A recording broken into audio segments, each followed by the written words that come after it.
చైతన్యం కూడిన ప్రజలు సత్యాన్ని చెప్పే వాళ్ళని ఎప్పుడు కూడా మన దృష్టిలో పెట్టుకోలేము. అదే రాజకీయ చైతన్యం కలిగిన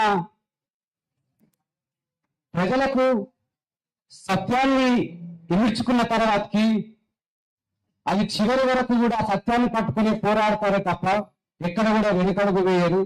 అదే ఈ తెలంగాణ సమాజానికి వేల ఏళ్లుగా దోపిడీ గురవుతున్న ఈ సబ్బండ కులాలకి ఈ స్వరాజ్యాన్ని సాధించి పెట్టాలని మన డాక్టర్ విశారదన్ మహారాజ్ గారు 2014లోనే ఈ తెలంగాణని ఆంధ్రాలో కలిపింది రెడ్డి వలనే. ఈ తెలంగాణ కోసం ప్రత్యేక తెలంగాణ అంటూ మళ్ళీ మాయ రాజకీయాలు చేస్తున్నది కూడా ఇదే రెడ్డి వెల్మాలు. వీటిలో బీసీ ఎస్సీ ఎస్టీలు ఏ పాపం కూడా చేయలేదు అనేసి కూడా ఇదే ఉస్మానియా యూనివర్సిటీ వేదిక నుంచి చెప్తే మనం కూడా ఎవ్వరు కూడా పట్టించుకొని ఆలోచన చేయలేకపోయినాం. కానీ మనల్ని ఆత్మహత్యలు చేసిన ఉద్యమంగా ఇందాక ప్రొఫెసర్ నాగం కుమారస్వామి సార్ అన్నట్టు ఆత్మహత్యల ఉద్యమం కాదు ఇది, ఆత్మగౌరవ పోరాటంతో జరుగుతున్న బీసీ ఎస్సీ ఎస్టీ ఉద్యమానికి మనందరం కూడా భాగస్వామ్యమవుతూ డాక్టర్ విశారదన్ మహారాజు గారి ఆలోచనల్లో ప్రతి ఒక్కరు కూడా భాగస్వామ్యమవుతూ ముందుకెళ్లాలని తెలియజేస్తూ మన నిజామాబాద్ గడ్డకి ఇక్కడి నుంచే మొదలు పెడుతూ ఆత్మగౌరవ పోరాటంగా దీన్ని దిశావైపుగా ముందుకు తీసుకెళ్లాలని తెలియజేస్తూ డాక్టర్ విశారదన్ మహారాజ్ సార్ గారు మాట్లాడవలసిందిగా ఆహ్వానిస్తుంది. వర్ధిల్లాలి బీసీ ఎస్సీ ఎస్టీల ఐక్యత, వర్ధిల్లాలి బీసీ ఎస్సీ ఎస్టీల ఐక్యత.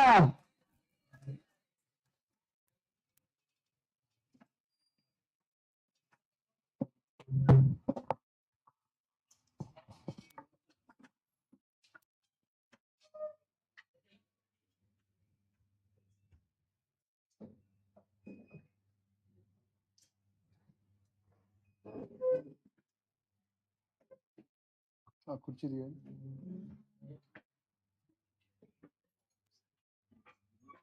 బ్యానర్ కనుకోవాలి మీరు నీట్రాండి.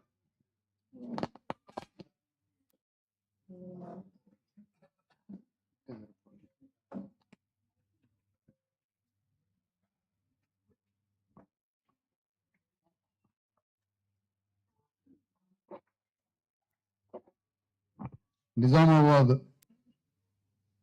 జిల్లా బీసీ ఎస్సీ ఎస్టీ జేఏసీ ఆవిర్భావ సదస్సుకి హాజరైనటువంటి వివిధ సంఘాలు, కుల సంఘాలు,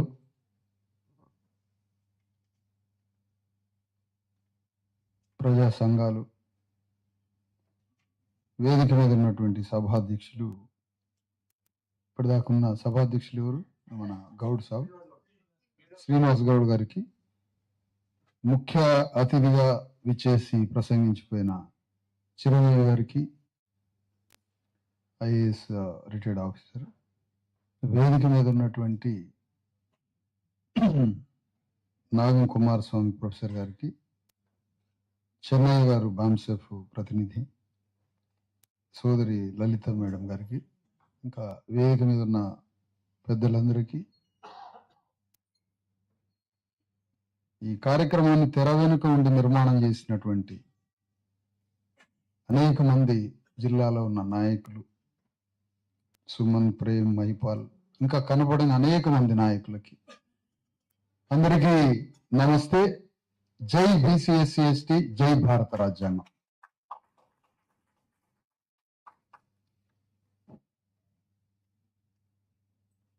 మొదటిగా ఈ సభకి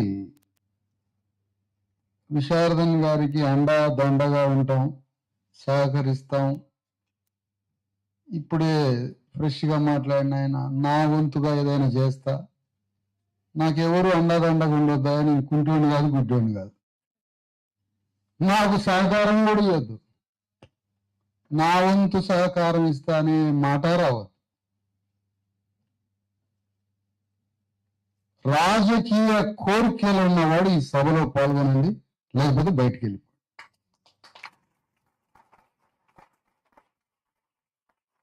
పాలిటిక్స్ చేయాలనుకున్న మనిషి ఇందులో ఉండండి. ఒక వర్గం యొక్క జీవితాన్ని, ఒక వర్గం యొక్క హక్కులని, ఒక వర్గం యొక్క ఆర్థిక జీవితాన్ని, సామాజిక జీవితాన్ని నిర్దేశించేది పాలిటిక్స్. రాజకీయం లేకుండా మనిషికి విముక్తే లేదే, రాజకీయం లేకుండా మనిషికి జీవితమే లేదే. కానీ అలాంటి రాజకీయ రంగాన్ని తెలంగాణలో ఉన్న 3.5 కోట్ల మంది బీసీ ఎస్సీ ఎస్టీలు రాజకీయ రంగాన్ని ఎందుకు విస్మరించారు అనేదే ఇక్కడ మాట్లాడుతున్న మాట. రైలు కింద పడి సావడానిక చర్లపల్లి నుంచి ఢిల్లీకి రైలు వేసింది దేనికి? నిన్ననే ప్రారంభమైందా రైలు? నేను అనుకున్నా కాంగ్రెస్ పార్టీ రిజర్వేషన్లని అమలు చేయలేని ఒక దుస్థితిలో ఉన్నందుకు కాంగ్రెస్ పార్టీ రేవంత్ రెడ్డి, మహేష్ గౌడ్ అందరూ ఆ రైలు కింద పడి సావడానికి రైలు వేసిరా అనుకో. నేను రైలు కింద పడి ఒకడు రైలెక్కి ఢిల్లీ పోవడం, ఢిల్లీ వాడు రాష్ట్రాన్ని చూసుకోమన్నాడు. ఇక్కడ నడుస్తున్నది బీసీ వాదం కాదు, బీసీ జూదం. ఎందుకు? తెలంగాణ గడ్డ మీద బీసీ వాదానికి నాయకత్వం వహిస్తుంది బీసీలు కాదు. రేవంత్ రెడ్డి షో నడుస్తుంది, రేవంత్ రెడ్డి షో నడుస్తుంది. బీసీ వాదానికి తను నాయకుడు. అందుకనే బీసీ వాదం విస్తృతంగా 1 సంవత్సరం నుంచి పేపర్లలో కనిపిస్తుంది. గ్రామాల్లో ఎక్కడ విప్లవం లేదు. ఒక బీసీ వాదం ఆకాశం అంతా కనిపిస్తున్నప్పుడు గ్రామాలలో రెవల్యూషన్ ఏది? గ్రామాల్లో విప్లవం కనపడట్లే, పేపర్లలో బీసీ వాదం కనిపిస్తుంది. అంతే. ఈ బీసీ వాదానికి ఒక అగ్రవర్ణ వ్యక్తి నాయకత్వం వహించి ఆ వాదాన్ని తన రాజకీయ శక్తిపీఠంగా మలుచుకుంటాడు. నేను అనేది ఏంటంటే, రాజకీయ ప్రాతినిధ్యం నీటిలోకి నన్ను రానియని వ్యక్తి, నీటిలో నాకు మంచినీళ్ళు ఇయ్యని వ్యక్తి,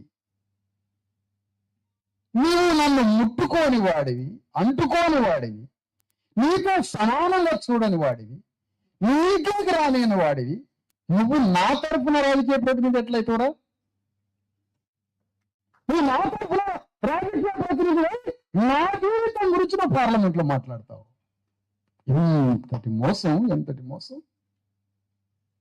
గ్రామాన్ని కట్టిన వాడు 2000 సంవత్సరాల నుంచి గ్రామాన్ని తన రక్త మాంసాలతో, ఒక గ్రామాన్ని కట్టిన ఒక దొంగపుత్రుడు, ఒక ముదిరాజు, ఒక మాదిగో, ఒక పద్మశాలో, ఒక విశ్వబ్రాహ్మణుడు, చాకలి మంగలో అందరి రక్తంతో ఊరిని కట్టిన కులాలు కదా రాజకీయ ప్రాతినిధ్యంగా పోవాల్సిన వాడు చట్టసభలకి.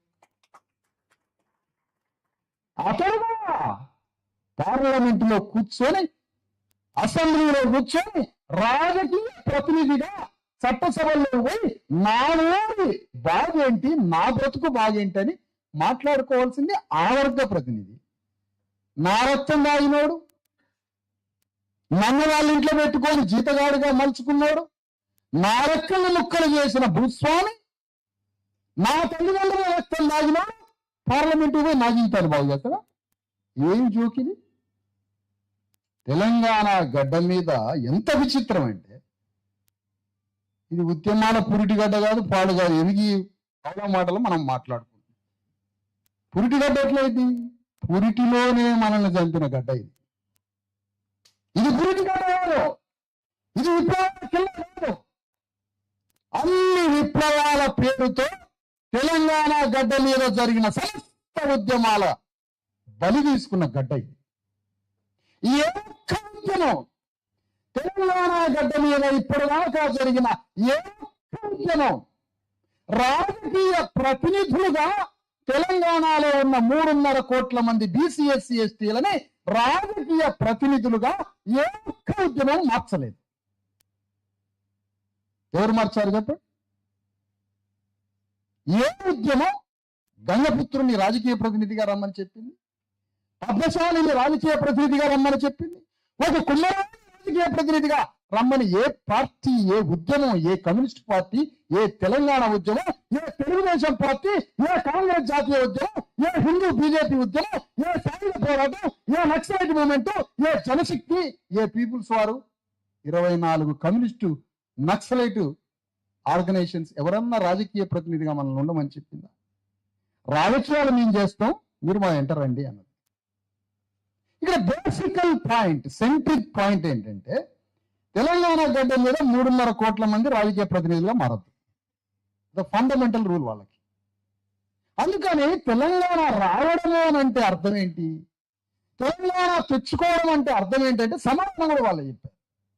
తెలంగాణ రావడము, తెచ్చుకోవడం అంటే అర్థం, తెలంగాణ రావడము అని అంటే తమ రెడ్డి భూస్వామ్య రాజ్యాన్ని పునర్జీవింపజేసుకోవడము అని అర్థం. తెలంగాణ రావడము అంటే తమ వెలల రాజ్యాన్ని పునర్జీవింపజేసుకోవడము అని అర్థం. అందుకోసమే బాహాటంగా, ఓపెన్ గా, ఇప్పుడు అంధుడు అంటే కళ్ళకు కనపడవు, చెవుడు అంటే చెవులు వినపడవు. రాజకీయ అంధుడికి అగ్రవర్ణ రాజకీయాలు కనపడవు. మనం రాజకీయ అంధులం, మనకు అగ్రవర్ణ రాజకీయాలు కనపడవు. ఎట్లా కనపడతాయి? కేసీఆర్ అనేటువంటి తెలంగాణని సాధించిన కేసీఆర్ నేను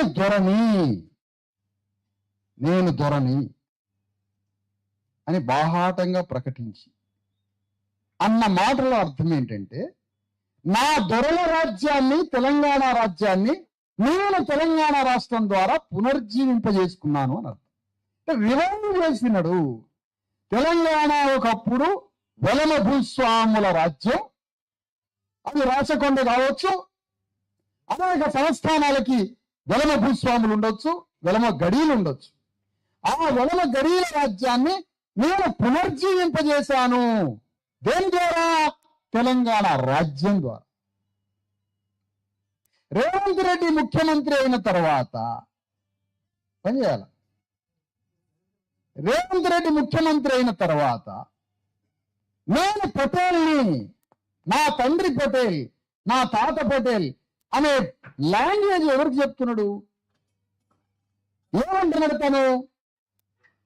అంటే నా రెడ్డి రాజ్యాన్ని పునర్జీవింపజేసుకున్నా అని అర్థం. ఈ రెండో మనకు అర్థం కాక ఈ ఇద్దరిలో మనం ఆనందించుకున్నామంటే అర్థం ఏంటంటే మన ముత్తాతల తాతల బానిస జీవితాన్ని మనం పునర్జీవింపజేసుకున్నామని అర్థం. ఇది ఆమోదించడం అంటే నీ బానిసత్వాన్ని నువ్వు పునర్జీవింపజేసుకున్నావు అని అర్థం. నువ్వు ఆమోదించినావు అంటే నువ్వు ఆమోదించినావు కాబట్టి నువ్వు పునర్జీవింపజేసుకున్నావు నీ బానిస జీవితం. నేను పటేల్ని అంటే తన భూస్వామ్య రాజ్యాన్ని పునర్జీవింపజేసుకున్నాడు. అందుకనే తెలంగాణ గడ్డ మీద జరిగిన అన్ని ఉద్యమాలు మనల్ని రాజకీయ ప్రతినిధులుగా మార్చని ఉద్యమాలు. భూమిపుత్రులం మనం. తెలంగాణని నిర్మించిన వాళ్ళం. తెలంగాణలో ఉన్న వేలాది చెరువుల్ని మన తాతల రక్తంతో, ఎముకలతో గడ్డపారబెట్టి తొవ్వి తట్టలతో మట్టి తీసి గంజి నీళ్లు దాగి చెరువులు తవ్విన మొత్తం టోటల్ చెరువుల్ని ఏ రెడ్డి ఏ వెలమ ఒక్క పిరికెడు మట్టి కూడా తీయలేదు. చెరువుల్ని తవ్విన. ఎట్లా తవ్వినావు? ఎక్కడ లేదే. ఇన్ని చెరువుల్ని ఎలా తవ్వినరు? ఎంత కరుడుగట్టిన బానిస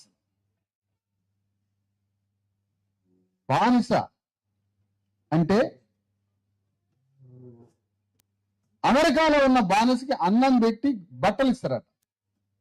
అమెరికాలో నల్ల బానిసకి బట్టలు ఇచ్చి అన్నం పెడతారు.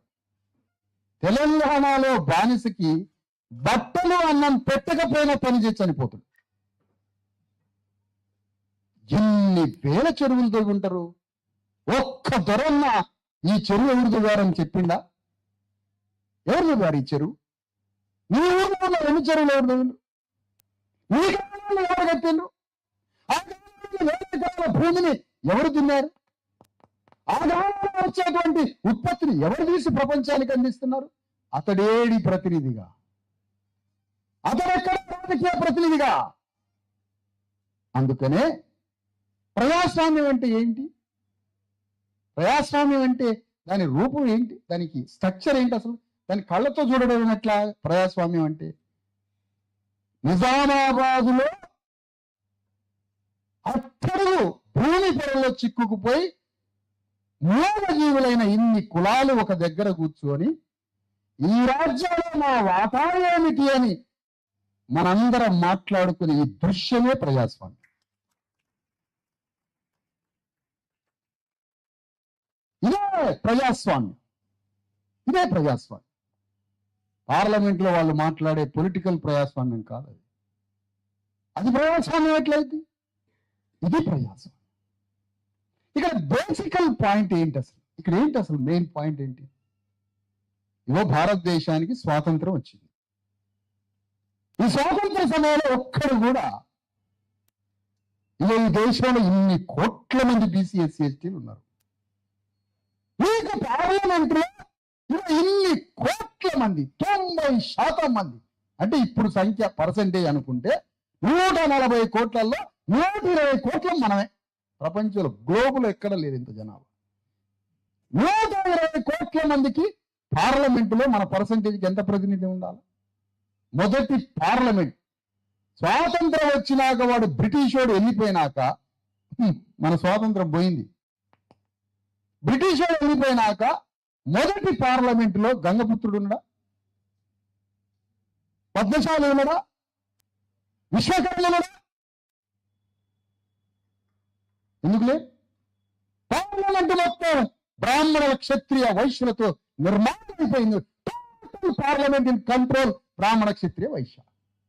నీ గంగపుత్రేడి, నీ ముదిరాజు ఏడి, నీ విశ్వకర్మ ఏడి, కుమారుడు చాగరానేడి, మోస్ట్ ఎంబీసీ కులాలైన అందరినీ ముత్తైదులుగా మార్చిన పూసలైనది జంగమనేది. ప్రజాస్వామ్యం నరకబడి, కాలబడి, తగలబడి భూమి అయిపోయింది మొదటి పార్లమెంట్లో. నీ ప్రతినిధి ఏడి? నీ తరఫున మాట్లాడిన ప్రతినిధి ఏడి? 2000 సంవత్సరాలు మీ కులాన్ని అంతం చేసి, మీ రక్తం లేని మీ తల్లిదండ్రులను బూడిద చేసి, గ్రామాలను తెల్ల చొక్కా వేసుకున్న తట్టుకోలేని ఒక అగ్రవర్ణ రెడ్డి వెలమ అగ్రవర్ణాలు పార్లమెంట్ కూర్చుంటే నీ బతుకుని వాడెట్లా బాగు చేస్తాడు? అయితే ఇక జరిగిన విషయం ఏంటంటే, అసలు పాలిటిక్స్ లో జీవితాన్ని నిర్దేశించేది, రాజకీయంలో నీ హక్కుల్ని కాపాడేది, రాజకీయంలో నీ జీవితాన్ని కాపాడేది, రాజకీయంలో నీకు ఆర్థిక న్యాయాన్ని చేసేది, రాజకీయంలో నీకు సామాజిక ఆర్థిక హక్కుల జీవితాన్ని సర్వం జీవితాన్ని నిన్ను చూసేది రాజకీయమే. మాకు రాజకీయాలంటే పడదు సార్ అన్నది మనమే. మేము రాజకీయాలు చేయము సార్, మేము ఇక్కడ రాజకీయాల గురించి మాట్లాడొద్దు. కానీ రాజకీయం అనే పాలిటిక్స్ 3.5 కోట్ల మంది ప్రజల యొక్క ప్రాతినిధ్యం మాట్లాడకుండా, 3.5 కోట్ల మంది బీసీ ఎస్సీ ఎస్టీల రాజకీయ ప్రాతినిధ్యం మాట్లాడకుండా, మళ్ళీ చెప్తున్నా సార్, 3.5 కోట్ల మంది బీసీ ఎస్సీ ఎస్టీల రాజకీయ వాటా మాట్లాడకుండా తెలంగాణ ఉద్యమం జరిగింది. ఎంత మోసం, ఎంత మోసం ఇది! 3.5 కోట్ల మంది బీసీ ఎస్సీ ఎస్టీల రాజకీయ వాటా గురించి అణువంత చర్చ లేకుండా ఒక రాజ్యాన్ని స్థాపిస్తాడా? ఎక్కడన్నా జరిగిందా ప్రపంచం? మళ్ళీ తెలంగాణ వస్తే మన జీవితాలు బాగుపడిపోతాయి.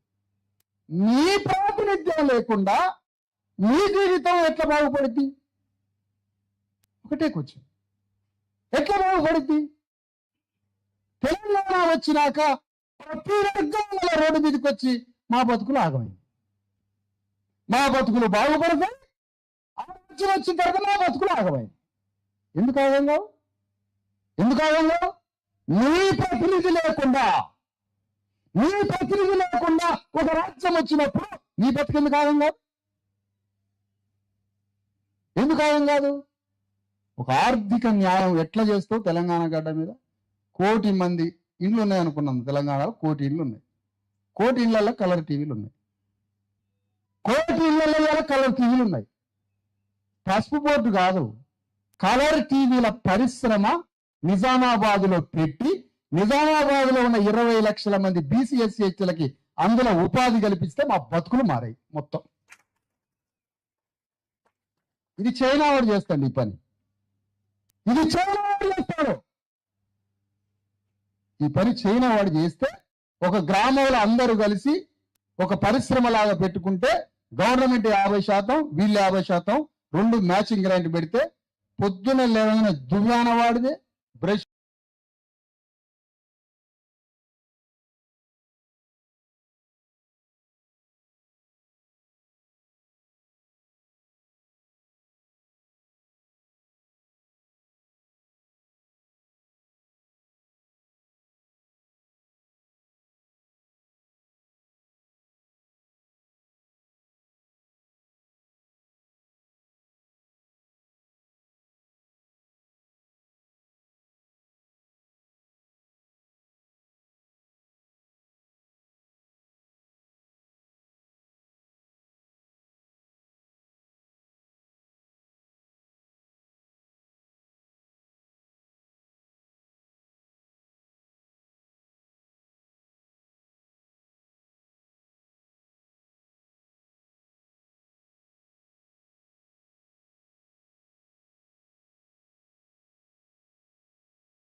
ప్రపంచం నివ్వెరపోయే చీరపోయింది. తెలంగాణలో తయారైన కుండ రాజస్థాన్ కుండతో పోటీ పడింది. ఆ కుండ కూడా గల్ఫ్ దాకపోయింది.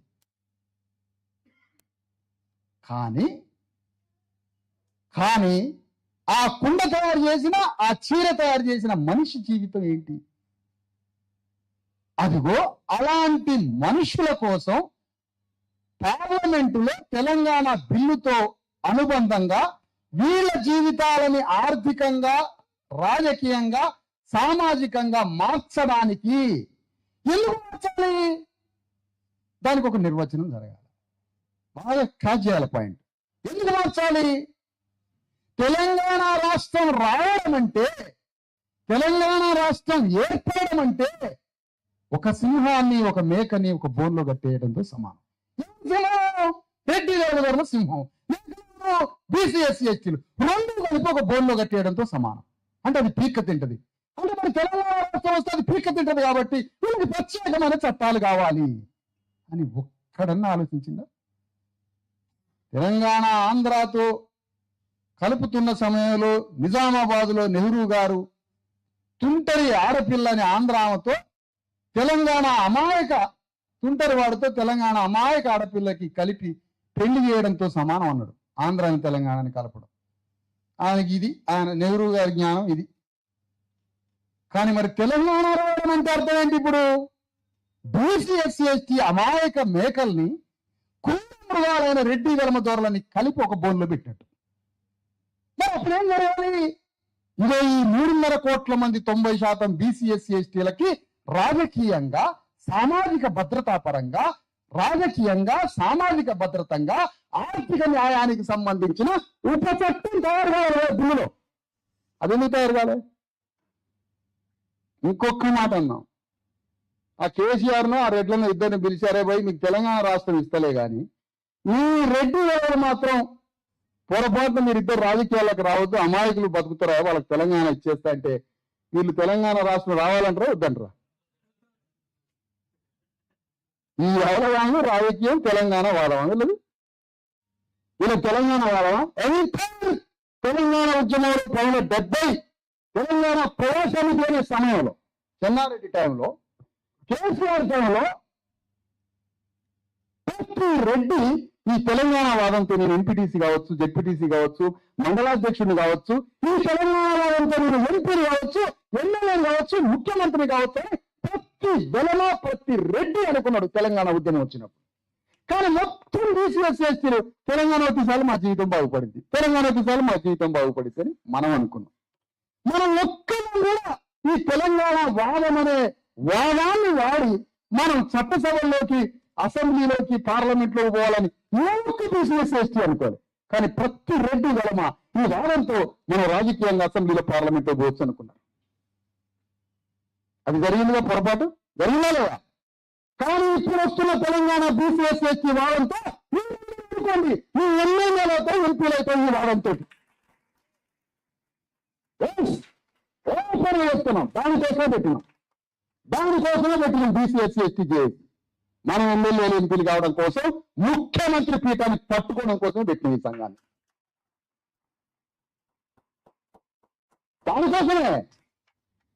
దానికోసమే పెట్టి రాజకీయ ప్రాతినిధ్యం లేకుండా ఆయన నుంచి బాగుపడతావా చెప్పు నువ్వు కొద్దిగా. విధానంలో సార్ నీ కాళ్ళు మొక్కుతా అని అనడానికా ఈ సంఘాలు దేనికి? రాజకీయ ప్రాతినిధ్యం కావాలంటే ఏం చేయాలి మరి? సంఘాలతో, అంబేద్కర్ సంఘంతో అయిద్దా, బీసీ సంఘంతో అయిద్దా, ఎవరితో అయింది? గ్రామంలో రెడ్డితో. ఒక గ్రామంలో రెడ్డి ఉంటాడు, గొర్రెల్ని కాసేవాడికే గొర్రెల్ని ఎట్లా ఆడించాలో తెలుసు. గొర్రెల మనస్తత్వం గొర్రెలు కాసేవాడికి తెలుసు, తోటి గొర్రెకి తెలవు. గొర్రె లాంటిదో తోటి గొర్రెకి తెలవు, గొర్రెలు కాసేవాడికి తెలుసు. తెలంగాణలో కానీ దేశంలో కానీ మనుషుల్ని కాసే రెడ్డి గలమదొరలకే మన గురించి తెలుసు.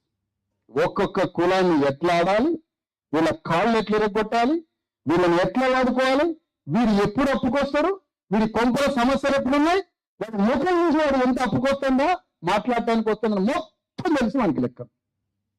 వీని బట్టలు ఎన్ని విరిగిపోయి, బట్టలు విరిగినందుకు వీడి ఇంట్లో ఎన్ని సమస్యలు ఉన్నాయి, రేపు ఎప్పుడు పైసలకు వస్తాడు, ఎప్పుడు అప్పుకు వస్తాడు, వీడు దుబాయ్ ఎప్పుడు పోతాడు, ఆయన నుంచి పీరుగా ఎప్పుడు వచ్చింది కూడా చెప్తున్నాడు, పీరుగా వచ్చి డబ్బులు కూడా చెప్తున్నాడు ఎంత డబ్బులు అనేది. మొత్తం మానవ సైకాలజీని మనస్తత్వం మీద ఆధారపడి నడుస్తున్నది. మానవ మనస్తత్వం బట్టి గేమ్, ఒక మైండ్ గేమ్ నడుస్తుంది. దీన్ని ఛేదించడం ఎట్లా? కేసీఆర్ అతిపెద్ద దొంగ, ప్రపంచం. అతిపెద్ద గజ. కానీ కేసీఆర్ని ఓడించిన వాడు అతిపెద్ద గజ దొంగ రేవంత్ రెడ్డి. చూసారా, ఒకరిని మింగడానికి ఒకటి తయారై. మరి వాళ్ళిద్దరిని ఓడించాలంటే కోటాను కోట్ల మంది దొంగల్ని, గజ దొంగల్ని ఊపిరి తీసింది భారత రాజ్యాంగం, అంబేద్కర్ రాసిన రాజ్యాంగం. ఒక్క ఐడియాలజీతో. కానీ నీకోసం వచ్చిన రాజ్యాంగం నువ్వు వాడుకోవటలే. నీకోసమే అత్యధిక భూమి పొరల్లో ఉన్న కట్టిక నిరుపేద కన్నీరు గార్చే పేదవాడి చేతిలో గండ్రగొడ్డలై కూర్చుంది రాజ్యాంగం. కానీ నువ్వు వాడట్లే. ఏం కావాలి మరి? ఇక జరగాల్సింది ఏంటంటే పాలిటిక్స్. రాజకీయం చేయకుండా ఈ జీవితం ఎట్లా మారుతుంది అనేది ఇక్కడ డిబేట్, ఆర్గ్యుమెంట్. పాలిటిక్స్ చేయడం కోసం రేపు బహిరంగ సభ పెట్టినా, మీటింగ్ పెట్టినా పాలిటిక్స్ చేయాలనుకుంటారా? రాజకీయం చేయాలనుకుంటారా? ఆత్మగౌరవం ఉన్నవాడికి పగ ఉంటుంది, ప్రతీకారం ఉంటుంది. ఆత్మగౌరవం ఉన్నవాడికి పగ, ప్రతీకారం ఉంటుంది. ఆత్మగౌరవం ఉంటే, ఆత్మ ఉంటే దాన్ని గౌరవించుకుంటాడు. ఆత్మ అంటే ఏంటి? నీవు బ్రతకడానికి కావలసిన, నువ్వు సమాజంలో నీ జీవితాన్ని ఉనికిలోకి తెచ్చి నీవు జీవితాన్ని భూమి మీదకి ప్రసాదించిన మహనీయుల ఆలోచన గాథల సర్వమే ఆత్మ. కానీ ఆత్మలో ఇంకొక పార్ట్ ఉంది. నీవు బ్రతకడానికి కావలసిన మహనీయులు నిర్మించిన ఆలోచనే ఆత్మ. ఆ మహనీయుల్ని చంపడానికి ఎదురుగా పోరాడిన నీ శత్రువుల పోరాటం తెలుసుకోవడం కూడా ఆత్మ. రెండూ ఉంటాయి ఆత్మలో. నీవు బతకడానికి కావాల్సిన ఆలోచనతో ఆత్మ తయారు కావాలి. నీ ఆలోచన, నీ మహనీయుల ఆలోచన, నీవు బతకడానికి నీకోసం ఆ మహనీయులు పోరాడినప్పుడు ఆ మహనీయులు చంపడానికి కూడా శత్రువులు ఉన్నారు. వారి గురించి కూడా నీకు తెలుసుకోవాలి. అప్పుడు ఈ ఆత్మ గుర్తుపడుతుంది. ఊళ్ళో నా అయ్యని, నా తండ్రిని చంపినోడు ఇతడే. నా తండ్రిని నడిపిన కాలుతోటి వెన్నెప్పు సరగొట్టి లంజ కొడక అన్నది ఈతరే. కానీ ఆ దొరని తన్నించుకున్న ఇద్దరిని కలిపి తెలంగాణ ఉద్యమం నడిపింది. తన్నులోని తన్నించుకున్నోని ఇద్దరిని కలిపింది.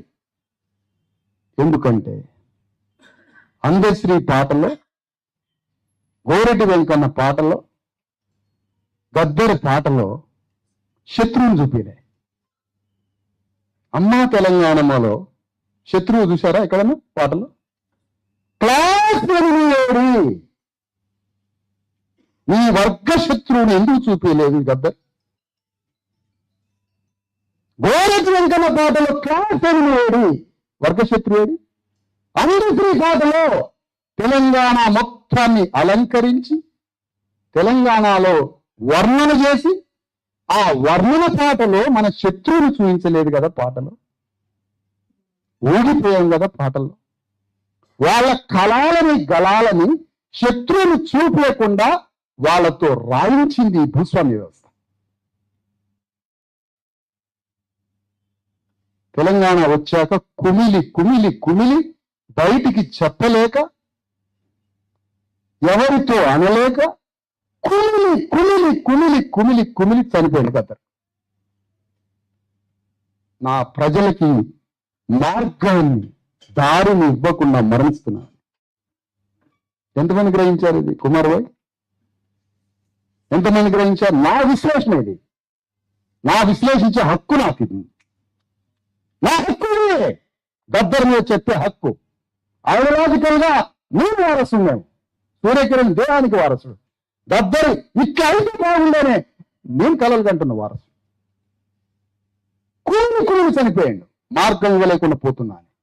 ఎందుకంటే అమ్మా తెలంగాణలో ఏమి చూపించలే. ఎన్ని చూసినట్టయితే గోరెడ్డి వెంకన్న, గద్దర్, అందశ్రీ మన తెలంగాణలో ఇక్కడ ఉన్నాడు. తెలంగాణ సాధనతో పాటు ఈ భూస్వామిని కూడా రాజకీయ హత్య చేయమని ఒక్క పిలిపిస్తే తెలంగాణ రాజుని ఆంధ్ర దొరకొచ్చేటోడు, తెలంగాణ దొరకొచ్చేటోడు.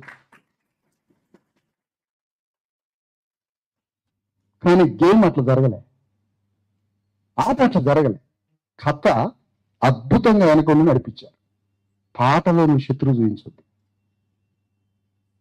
అప్పుడు శత్రువుని నువ్వు చూపించలేదు కాబట్టి ఊళ్ళో మన అయ్యని ఈతిని దనినోడు, మన అమ్మని లంజముండ అన్నోడు, జుట్టు బట్టి ఈడ్చుకొచ్చి నా పొలాల మా భూమిలో పనిచేయని లంజముండ, కుయ్యాలికి గుల్లైపోయినోడు, వారితో కలిసి తెలంగాణ గురించి మాట్లాడి పోరాటం చేశాడు.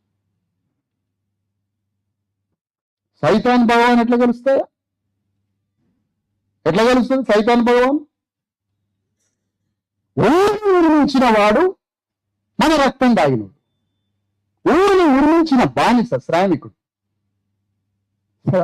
శ్రామికుడు రక్తం లేక ఒక ఆడ మనిషి మరణిస్తుంది. రక్తం లేక సృష్టికర్త అయిన మహిళ గర్భకోశ వ్యాధితో రక్తం లేక హింసకి గురై ఎవరికి చెప్పులు కాదు. భర్తకి చెబుతాడంటే ఏమి జ్ఞానం ఉంది? ఆ గర్భసంచి గురించి చెప్పడానికి భర్తకి చెప్పడానికి మనకి ఏమైనా అర్థమైద్దా? సలహా ఏమైనా ఇస్తాడా? కొడుకుకి చెప్పడానికి కొడుకుకి చెప్పదు, భర్తకి చెప్పదు. చెప్పుకుంటే అర్థమయ్యే వైద్యుడికి దగ్గరికి పోవడానికి పైసలు. తెలంగాణలో 90% మంది మహిళలు గర్భకోశ వ్యాధులతో చచ్చిపోతారు. మనల్ని సృష్టించిన అమ్మలు ఎవరు తాగారో రక్తం? భూస్వామి.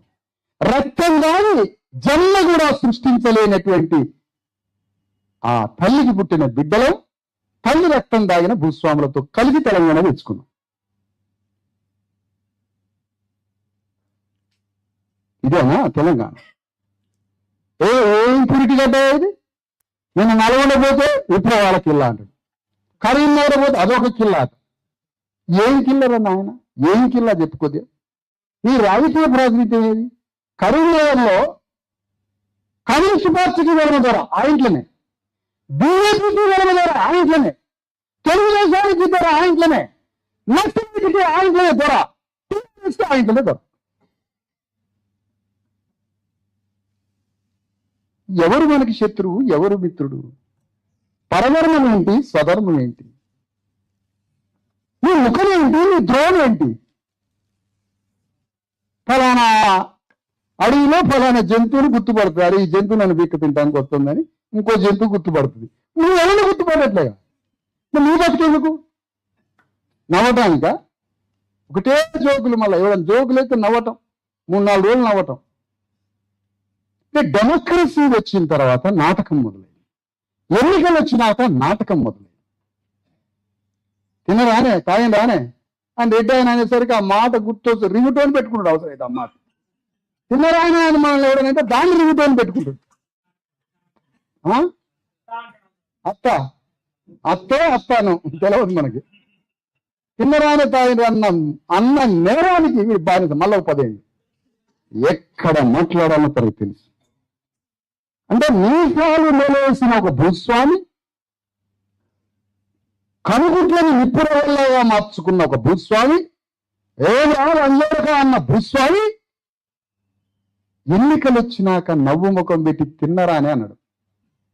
సుశీరావు నాటకం ఎటు బయలుదేరిందో. మనోడు నన్ను ఇంట్లో కూడా రానిచ్చారు, వాని వంటగదిలో కూడా పోతా అంటాడు మనోడు. ఆ వంటగదిలో పోయి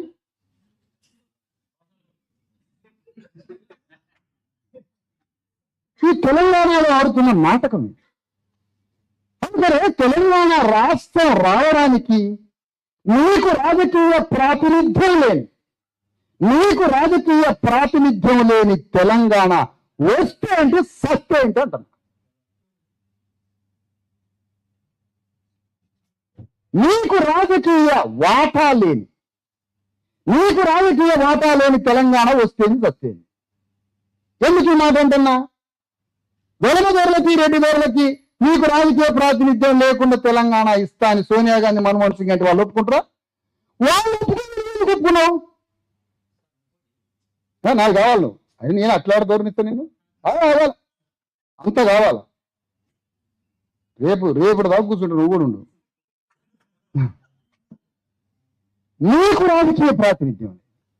పద్మశాలి మగ్గాలు పట్టుకొని రోడ్డు మీదకి వచ్చారు, కుమ్మరాలు సార పట్టుకొని వచ్చారు, గంగపుత్రులు వలలు పట్టుకొని వచ్చారు, పాగలోళ్ళు సాగిరాన్ని పట్టుకోవడానికి వచ్చి వంట వార్పులని రెడ్డి గారు పైసలు ఇస్తే బగార పువ్వు వండుకొని తాగులోళ్ళు మంగళూరు రోడ్ల మీద ధర్నా చేసి సాయంత్రానికి ఇంటికి పోయా. ప్రెస్ మీట్లలో రెడ్డి వెలమదారులు వచ్చి ప్రెస్ నోట్ ఇచ్చి పోయా. భారత స్వాతంత్రోద్యమం సక్సెస్ కావడానికి బీసీలే బలిపశులయ్యారు. తెలంగాణ రాష్ట్రం రావడానికి బీసీలే బలిపశులయ్యారు. కొద్దిగా ఎస్సీ ఎస్టీలు ఉన్నా బీసీలో అగ్రభాగం కావాలి. బీహార్లో నాట ప్రపంచంలో లేని ఎక్కడ లేని పేద సభ జరిగిందట గాంధీకి. గాంధీ కులస్తులు ఒక్కరు పాల్గొనలేదట, వేదిక మీద ఇద్దరు తప్ప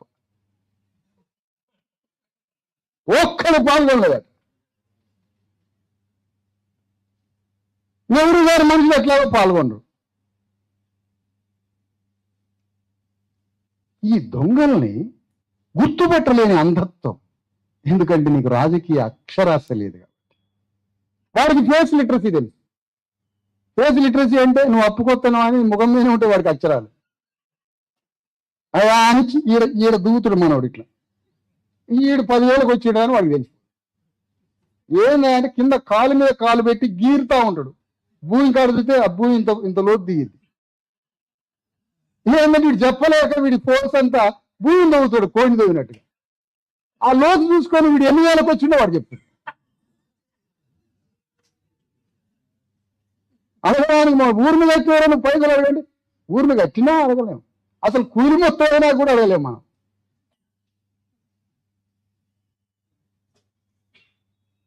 అందుకని తెలంగాణలో జరుగుతున్న ఉద్యమాలలో చివరికి ఒక పెద్ద మనిషి మా రాజకీయం లేదు, ఎన్నికలు తుపాకీ పడితేనే తెలంగాణ వస్తుందని ఒకడు అంటాడు. తుపాకీ పట్టుకొని తెలంగాణ వస్తుందా? వాడు కాల్చి చంపడా? కేంద్ర ప్రభుత్వం వచ్చి ఇంకో ఆయన కేసీఆర్తో రాదు, ఓటుతో రాదు, పాటతో వస్తుంది తెలంగాణ అంటాడు ఒకడు. మనోడే పాటతో తెలంగాణ వస్తుందా? తూటతో తెలంగాణ వస్తుందా? భారత రాజ్యాంగాన్ని ఇండియాలో అద్భుతంగా వాడింది ఒక్క కేసీఆర్. భావోద్వేగాన్ని ఎట్లా రెచ్చగొట్టాలి, దాన్ని బ్యాలెట్ బాక్స్ కి ఎట్లా కనెక్షన్ ఇవ్వాలి, బీసీ ఎస్సీ ఎస్టీలందరి దగ్గర పోయి తినరానే అని ఎట్లా అడగాలి. తినేరానే తాగిన రానే ఎప్పుడు వచ్చిండ్రే ఏనాడు లేదు వీడు. ఎప్పుడు 40 ఏళ్ల క్రితం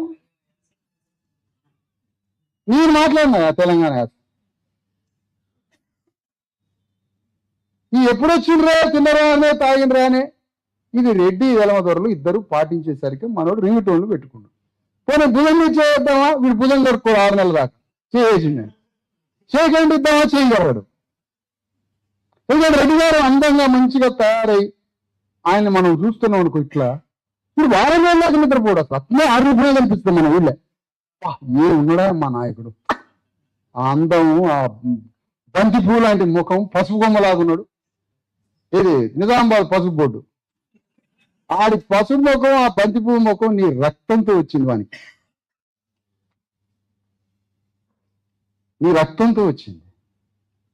అతన్ని ఇష్టపడతాడు. ఇతన్ని బిడ్డల కన్నా, భార్య కన్నా, కన్న తల్లి కన్నా ఊళ్ళో ఏదన్నా రెడ్డి దూరం బట్టి మనోడు తిరిగి 10 ఏళ్ళు తిరిగితే 10 ఏళ్ళు వాళ్ళే ప్రేమిస్తాడు.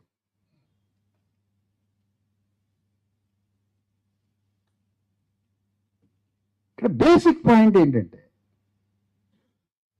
Political representation. ఇది రాజకీయం, ఇదంతా రాజకీయం. రాజకీయంలో నీ ప్రాతినిధ్యం, నీ ఎనిమి ఉంటుందా? ఓకే, అసలు అమెరికాలో రాజకీయ ప్రాతినిధ్యం.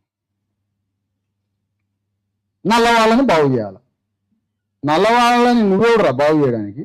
తెల్లవాడు నేనే బాగు చేసుకుంటాను పార్లమెంట్కి పోయి. నువ్వెవడు నన్ను బాగు చేయడానికి? నన్ను నమ్మండి అని కాగితం రాసిండు. ఆస్ట్రేలియాలో, అమెరికాలో కూడా తెల్లవాళ్ళు కాగితం రాసి చూపించిండు. శతాబ్దాలుగా మేము మిమ్మల్ని మోసం చేశాం. ఈ దేశంలో నగరవన్నవాడు ఈ మాట అన్నాడా? కాగితం రాసి చూపించిండు. క్షమించండి మమ్మల్ని, మా తాతలు ముత్తాతలు ఇందులో నల్ల వాళ్ళ రక్తం తాగి మిమ్మల్ని మోసం చేశాం, ఇది నుండి కలిసి బతుకుదాం అన్నాడు. అది నిజంగానే అన్నాడు. నమ్మలే. మరి మనం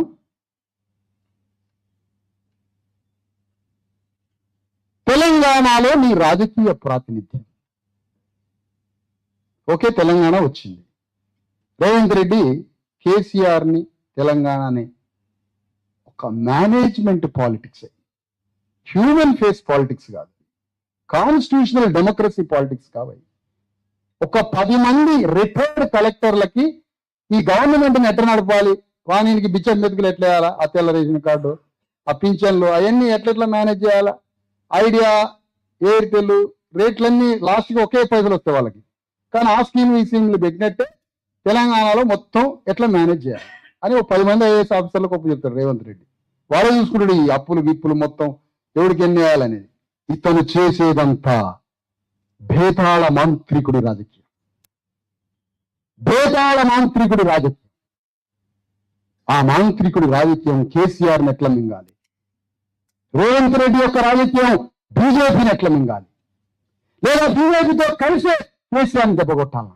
ఒకవేళ నన్ను ముఖ్యమంత్రి నుంచి సోనియా గాంధీ తీసేస్తే ఏకంగా బీజేపీతోటే కలవాలి, లేదా కేసీఆర్ రేవంత్ రెడ్డి ఇద్దరు కలిసి బీజేపీని ఖతం చేస్తారా? ఎందుకంటే ఈయన స్కూలు ఒక కాలేజీలోనట, కాలేజీ ఒక దగ్గరట, స్కూలు టిఆర్ఎస్ అట, కాలేజీ బీజేపీ అట, ఉద్యోగం చేసేది కాంగ్రెస్ ఉన్నట. మరి ఇన్ని పాత్రలు ఉన్నాయి కదా. అందుకనే ఈ భేతాళ మాంత్రికుణ్ణి రాజ్యాంగ గణతంత్రమే చంపేయాలి.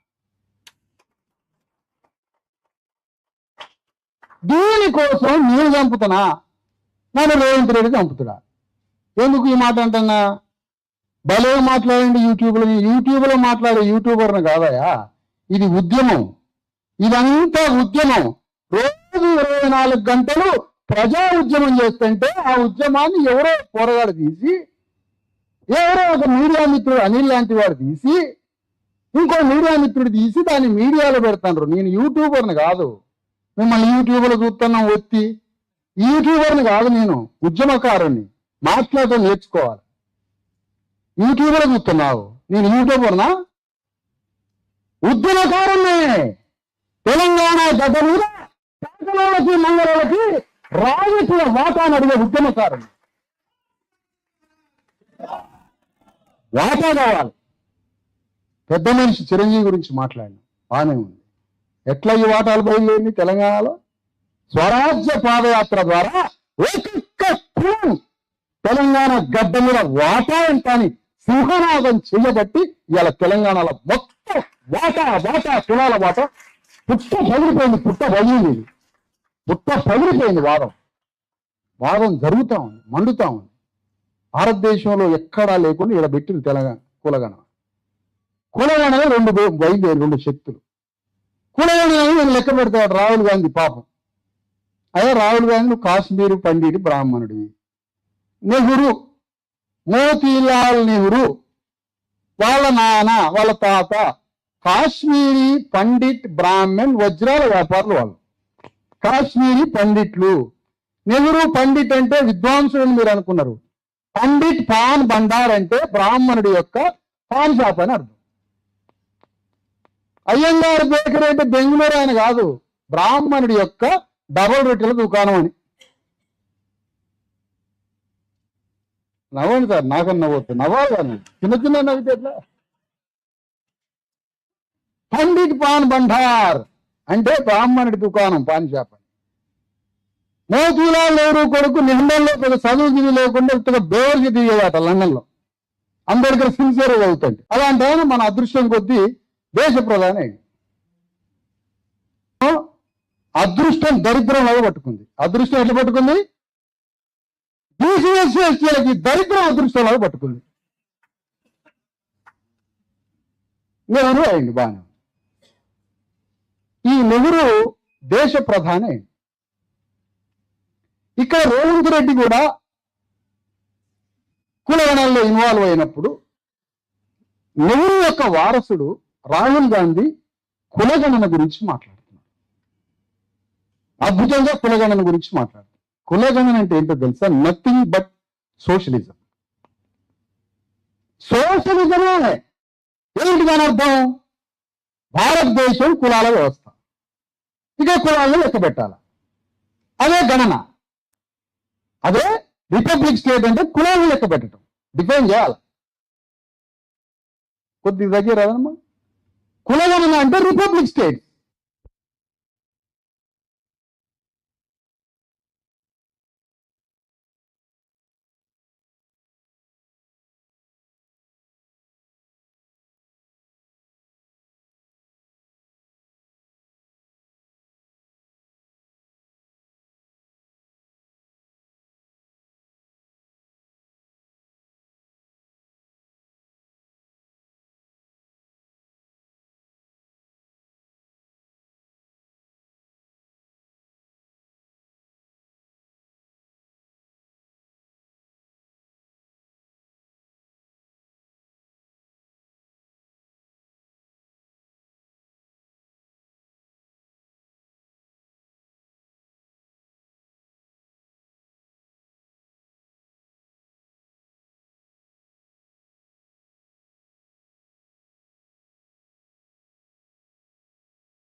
భూస్వామితో మీరు కలిసి తెలంగాణ ఉద్యమంలో పాల్గొంటే ఆత్మగౌరవం.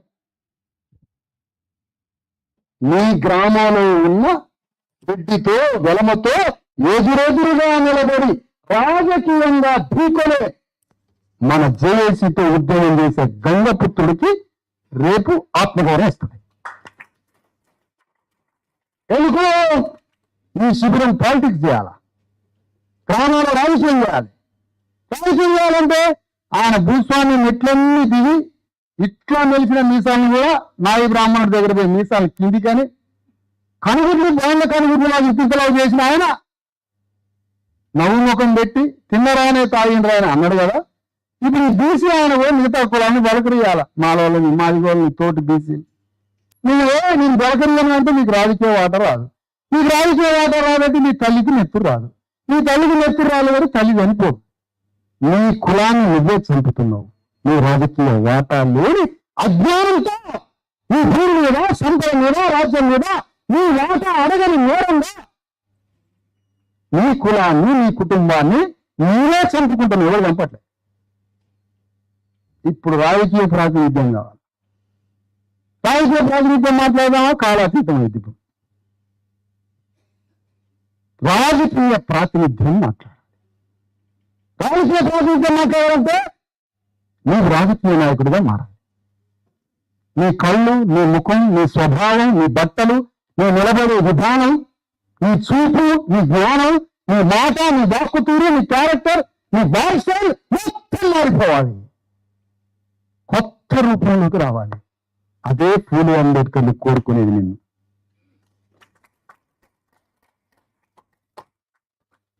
కానీ చదువుకున్నవాడికి కోట్ర సీసాలు వస్తున్నాయి. చదువుకున్నవాడికి సీసాలు పెట్టెలు దిగుతున్నాయి. చదువుకున్నవాడికి 2-3 వేలు వస్తున్నాయి, సెల్ ఫోన్ వస్తుంది, రీఛార్జీలు అవుతున్నాయి, పైసలు వస్తున్నాయి ఫోన్ పేలో. అంటే నీ ఫోన్ పేలో పైసలు పడ్డప్పుడల్లా నీ తల్లి చనిపోతుంది, నీ తాత చనిపోతుంది. కానీ బాడీలోకి మత్తు, బీరు, బ్రాండీ వస్తుంది. ఆ 3,000 కోసం, ఆ 2,000 కోసం. ఇప్పుడు గ్రామంలో ఉన్న ఒక వ్యక్తి ఊళ్ళో ఉన్న ధర మీద అభిముఖంగా లీడర్ కావాలి. రేవంత్ రెడ్డి అమ్ముడు పోలే. రేవంత్ రెడ్డి పైసా పరకకు అమ్ముడు పోలే. వాడు 16 ఏళ్ళు కత్తి నూరి కేసీఆర్ ను ఓడగొట్టిండు, సింహాసనం మీద కూర్చున్నాడు. రేవంత్ రెడ్డి ఆత్మగౌరవం అంటే నీ ఆత్మగౌరవమే నాకు ఆదర్శం. ఎందుకంటే రేపు రేవంత్ రెడ్డితో నా యుద్ధం, నా యుద్ధంతోటే, చిన్న చిత్తుకోడితో కాదు నేను పెట్టుకునేది. రెడ్డి భూస్వామ్య ధరలతోటి నా యుద్ధం. కాబట్టి నీకు ఆత్మగౌరవం ఉన్నావో నా జాతి తరఫున నేను కూడా అంతే ఆత్మగౌరవం. అట్లా యుద్ధం చేసిండు రేవంత్ రెడ్డి. కాబట్టి గ్రామంలో మనం ఇదే భూస్వాముల మీద ఈ యుద్ధానికి బయలుదేరా. అలెగ్జాండర్లో 100 కోట్ల వజ్ర వైడూర్యాలు తీసుకొని బయలుదేరలే. 20 ఏళ్ళ పోరగాడు అలెగ్జాండర్ గ్లోబుని పట్టుకోవాలని వచ్చాడు. భూగోళాన్ని పట్టుకోవడానికి 20 ఏళ్ళ పోరాడు. 8,000 కోట్లు తీసుకొని వచ్చిండు. ధైర్యాన్ని తీసుకొని వచ్చి గ్లోబుని పట్టేసి. మరి పూలే అంబేద్కర్ ప్రోడక్ట్ మనం. పూలే అంబేద్కర్ యొక్క వారసులం మనం. పూలే అంబేద్కర్ వారసుడు ఏం చేయాలి? బీసీ సంఘం, అంబేద్కర్ సంఘం, మాదిగ తాండోరా, మాల మహానాడు అని ఊళ్ళ పేర్ల దగ్గర పోయి సార్ మేము మీటింగ్ పెడుతున్నాం, ఏం సంగతి? అప్పుడు లోపల ఏం చెప్తారు తెలుసా? ఇంకో చిన్నరెడ్డిని పిలిచి ఆ లంజోడికి సంఘాలు ఇవ్వండిరా, వాడు రేపు ఎన్నికలకు మనం జీబీ ఎక్కుతారని చెప్పి ఆ లంజోడికి సంఘాలు పెట్టాను, లైవ్ పెట్టాను. ఏం కాదు, ఆ లంజోడికి సంఘాలు ఇవ్వండిరా, వాడే రేపు ఎలక్షన్లో జీబీ పెడితే అందరికి ఎక్కుతారు. ఎక్కి మమ్మల్ని లంచులేడికి ఓటేయండి, మమ్మల్ని లంచులేడికి ఓటేయండి, మమ్మల్ని లంజోడికి ఓటేయండి, మా పాపలు లంచులేడికి ఓటేయండి, మా భూమి లేఖడికి ఓటేయండి. ఇదేనా కదా జరుగుతున్న కథ? ఇది ఊళ్ళో జరిగేది మొత్తం ఇదే. తెలంగాణలో పల్లెల్లో పట్టణాల్లో జరుగుతున్న కథ మొత్తం ఇదే. ఊళ్ళ ధర మీద కొట్లాడేవాడేడి, ఆకలి నాయకుడేడి, మంగళ నాయకుడేడి, మాలామాదిగ నాయకుడేడి, విశ్వకర్మ లోతుడేడు, వీరబ్రహ్మ ఎడిపోయాడు. వీరబ్రహ్మ అంటే ఆయన కడప, మళ్ళీ ఆయన ఎందుకంటారు వీళ్ళు ఎందుకు ఆంధ్ర. వీడికి చిన్న స్వామి మాత్రం ముఖ్యమంత్రి పీఠంగా కూర్చోవచ్చు. వీరబ్రహ్మ అంటే ఆయన కడప. కడప కడుపులో పెట్టుకున్నాడు కదా మమ్మల్ని అందరినీ. కడప కాదు ఆయన. కడపల రాజు యాదవరాజ్య నిర్మాత. వెలమరాజు రమిగిపోయిండు. ఎక్కడి నుంచో పోయిండు. దొనకొండ, ఊరుకొండ, నల్లగొండ, దేవరకొండ నీటిగా ఆదిలాబాద్ దాకా వచ్చిండు. ఆదించబోండా ప్రకాశం జిల్లా అంట. అంటే ఇంతంత భూమి అవతల అనేసరికి వాడు మనకి శత్రువా? సరే వద్దు, మా వాడు ఆంధ్రలో శత్రువు. మీ బిడ్డలు చేసుకుంటాము. బీసీఎస్ ఎస్టీలమంతా సంస్కృతి అంతా ఒకటే అన్నావు కదా. తెలంగాణ సంస్కృతి అంతా ఒకటే అన్నావు కదా. రేట్లని వెలమదూరంలో ఎక్కడ అగ్రవర్ణాలు అడుగుతున్నాం. మీ బిడ్డలు మా బిడ్డలకు ఇవ్వండి, మా బిడ్డలు మీరు చేసుకోండి. ఏ దేశంలో లేదు కదా, ఇక్కడ వస్తా. మీరు పోయి అమెరికాలో అంటారు, మీరు పోయి జర్మనీ లండన్లో ఉంటారు కదా. అలా ముందు రోడ్లు ఊడిచేటోడికి బొమ్మలు వేస్తాను అనుకో. ఆమె రోడ్డు ఊడిచి బొమ్మలు వేసేటోడు ఉన్నాడు అనుకో. ఆ బొమ్మలు వేసేటోడికి ఆడ కోట్ల బిడ్డలు ఎత్తినోడు బిడ్డలు తీసుకుపోయి వాడికి ఇస్తారు ఆ బొమ్మలు వేసి. ఇవన్నీ మీకు తెలుసు. వీళ్ళు అమెరికా లండన్లో చూసిన వాళ్ళే. అవన్నీ మీరు చెప్తారా?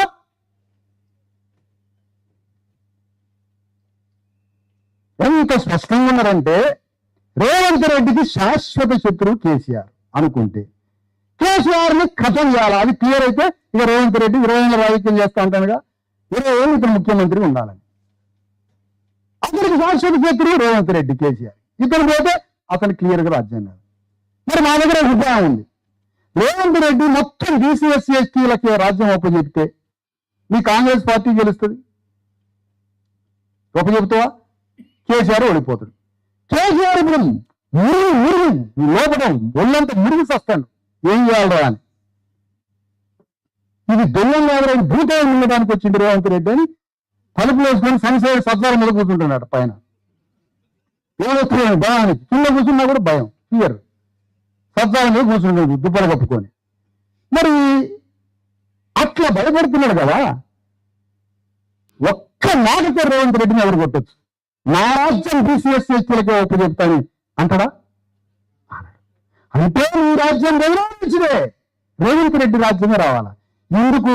మన రాజ్యం వస్తే తెలంగాణలో మా భూమంతా మనం పంచుకుంటాం కాబట్టి, సంపద మనం పంచుకుంటాం కాబట్టి, 100 సంవత్సరాల భూమి సంపద రాజ్యం వాళ్ళ దగ్గర మనం మొత్తం రికవరీ చేసుకుంటాం కాబట్టి ఈ వర్గం రావద్దు రాజ్యానికి.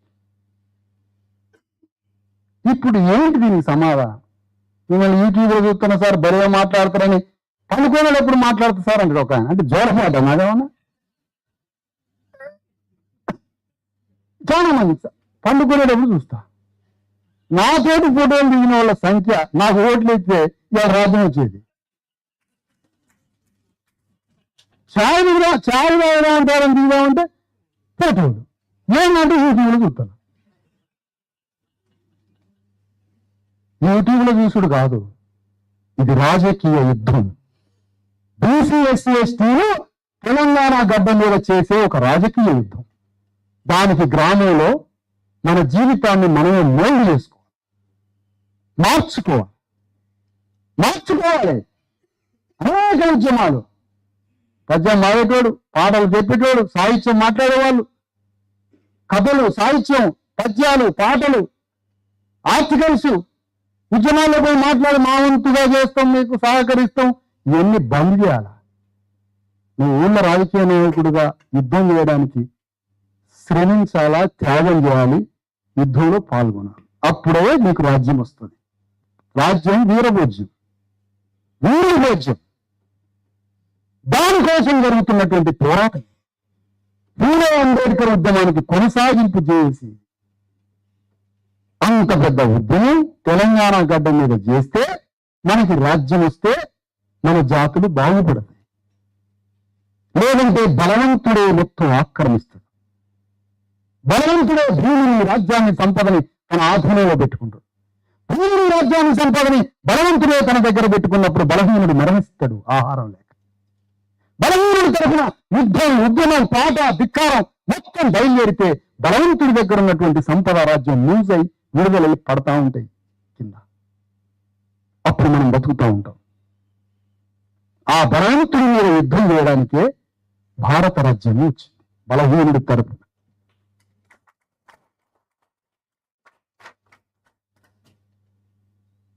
అందుకనే ఈ రోజుకి బీసీ ఉద్యమం అంటున్నావు. మరి నీ ఫీజు రియంబర్స్మెంట్ లక్షల కోట్లు పోరగారి సర్టిఫికేట్లు ఎట్లా ఖాళీలు సర్టిఫికేట్లు ఎట్లే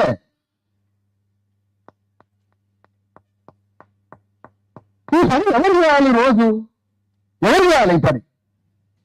ఆడవాళ్ళు గ్రామాలలో ఉద్యమాన్ని ఎట్లా నడిపేయాలో తెలంగాణ వాదాన్ని ఆ పంట ఎట్లా పండించాలో నేర్పిండు. అది నేర్పిడు. వేరే ఊళ్ళో ఇంతమంది జనం వస్తారు, రోజు ఒక మీటింగు, తెలంగాణ మీటింగు. మన అమ్మాయిలకి మన పిల్లగాళ్ళకి భోజనం పెట్టి పాటలు పాడిస్తారు, వాళ్ళకు 10,000 ఇసిరేస్తారు, పాటలు పాడాలి. మన దగ్గరికి ఎవరు కళాకారు రాడు, మన దగ్గర చావు దాపియం మనం. మన దగ్గరికి ఇప్పుడు కళాకారులు రాగా చూసిండ్రా?